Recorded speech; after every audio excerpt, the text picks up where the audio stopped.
오늘 말씀에는 하나님이 모세와 아론을 통해서 바로에게 요구했던 것은 무엇이냐면 내 백성이 하나님을 좀 예배할 수 있게, 좀 절기를 지킬 수 있게 보내달라, 그 얘기를 한 겁니다. 하나님께서 말씀하시기를 내 백성을 보내라는 겁니다. 현재 애굽의 세상의 권력의 종으로 잡혀있는 이스라엘 백성은 네 것이 아니라 내 것이라는 거예요.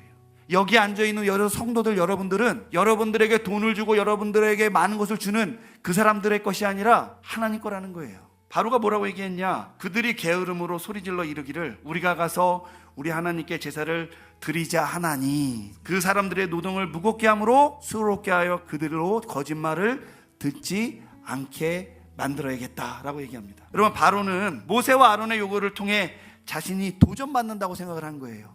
여러분, 그러니 여러분들이 전도할 때뿐만 아니라 예를 들면 어떠한 것에 대해서 우리 신앙이 그것을 용납할 수 없습니다, 나는 내 믿음 때문에 그것을 할 수 없습니다 이렇게라고 회사에서는 어서 얘기하잖아요. 그러면 그들이 너만 잘났어? 너 이렇게만 살아갈 수 있겠어? 얘기하는 것이 자연스럽다는 거예요. 왜? 그 사람들은 자신들의 모든 걸 쥐고 있기 때문에 우리의 그런 양심과 우리의 그런 신앙을 뭐로 받아들인다라는 거예요? 그냥 순수하구나라고 받아들이지 않고 도전과 공격으로 받아들인다라는 겁니다. 왜요? 우리를 처음부터 자신의 동료로 생각하고 있지 않기 때문이라는 거예요. 바로가 그렇게 행동했죠. 출애굽기 6장 9절에 보면 하나님의 언약의 말씀을 들은 이스라엘 백성이 마음이 상함과 가혹한 노역으로 말미암아 모세의 말을 듣지 못했다라고 나올 정도로 그 하나님 말씀을 들은 이 바로가 과격하게 반응을 합니다. 의문이 들어요. 이스라엘 백성은 벽돌을 만드는 일을 할지라도 이스라엘에서 끼니도 해결하고 400년간 잘 살아왔는데 왜 갑자기 하나님이 나타나가지고 이스라엘 백성을 어렵게 만들었냐는 거죠. 여러분, 어떻습니까? 왜 세상에서 잘 성공하고 잘 나가던 나를 이렇게 부르셔서 지금 이렇게 변변치 않은 인간으로 살아가게 저를 만들고 있습니까?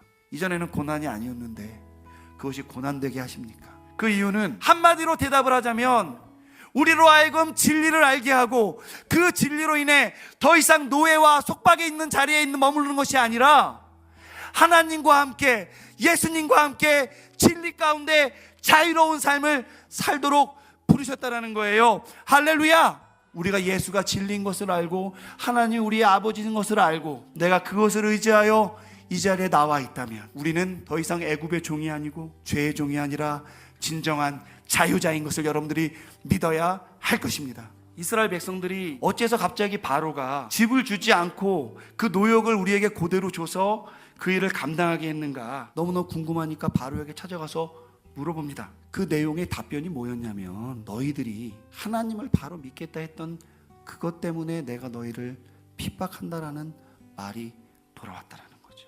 여러분, 우리의 고난이 있지 않습니까? 내가 못났기 때문에 찾아오는 게 아니에요. 여러분들이 믿음이 부족하기 때문에 찾아오는 게 아닙니다. 우리의 신앙이 여정하기 때문에 찾아오는 것이 아니라 우리가 결단하여 믿음의 자리에 나가고자 할 때 찾아온다는 거예요. 오히려 우리가 하나님 말씀에 반응하고 우리가 하나님 말씀에 순종하려고 노력할 때에 그 모습을 보고 하나님을 반대하는, 우리를 종으로 삼으려고 하는, 우리를 언제든지 움켜 삼키려고 하는 그 악한 영의 세력들은 우리를 가만히 놔두지 않는다라는 것을 여러분들이 기억할 필요가 있다라는 거예요. 그런데 이스라엘 민족이 고난과 역경이 당연히 하나님을 믿으면 따라오는 것이라는 것을 망각한 채 하나님이 우리에게 고난을 줬다고 얘기하는 거예요. 하나님이 우리를 믿게 만들었다는 겁니다. 하나님이 우리를 죽이려고 바로의 손에 칼을 줬다는 거예요. 그러면서 여호와는, 여러분, 이 여호와 이름 구원을 상징하는 구속자의 이름인데 이스라엘 민족이 뭐라고 얘기하냐면